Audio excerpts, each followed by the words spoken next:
Skywork was like, Steve, you know anybody in a band? And I was like, I'm in a band. And he was like, you're in a band? And I was like, yeah, I am totally in a band. Great story, man.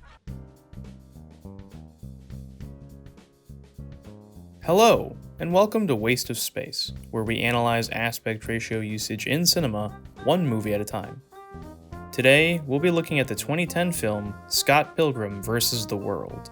And yes, there will be spoilers. Scott Pilgrim vs. the World was directed by Edgar Wright, with a screenplay he co-wrote with Michael Bacall, based on the Scott Pilgrim graphic novel series by Brian Lee O'Malley, and its cinematographer was Bill Pope. Scott Pilgrim vs. the World is presented in the aspect ratio of 1:8:5 to 1, and that's notable to me for a few reasons. 1:8:5 is wide but not too wide, retaining a rectangular shape. Kind of like a comic book panel.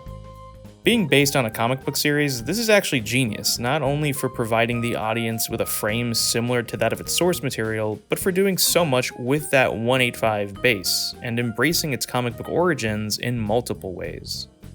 Even though the film is in 1:8:5, there are multiple moments where the aspect ratio is actually in 2:3:9, like in the very first shot of the film, or the scene where Scott's dead. Scott's first dream sequence is in a wider ratio, though it's a flexible width that eventually opens back up to 1:8:5. Contrast this with his second dream sequence, which uses a window-boxed 1:8:5 frame that expands bit by bit until he wakes up. The widening of the ratio is used to the fullest during select boss fights, such as when Scott tricks Lucas Lee into grinding towards his defeat, or when Sex Bob-omb battles the Katayanagi twins.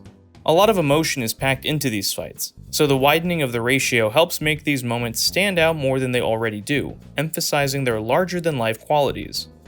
But the film often utilizes a wider ratio in moments that last mere seconds, sometimes less. In a film where multiple things can happen within seconds, an aspect ratio change can give these moments a greater impact. And we can't forget about the split screens. They add panels to the scenes and let us see multiple things at once, either in parallel or in succession. You know, like a comic book. Somewhat related are when things are being discussed and stuff is being featured alongside. When Scott gets a call from his ex-girlfriend Envy, there are images displayed in the background of the conversation, along with a sort of borderless split between the two characters. There's also the scene where Scott talks about his breakup with Envy that features light animation in the foreground alongside him. And I love the way this film has literal text thrown about all through the runtime, which itself is a comic book convention. The most frequent type of text used in the film is in the form of onomatopoeia. Fight scenes, conversations, rocking out, infinite sadness. It's used everywhere.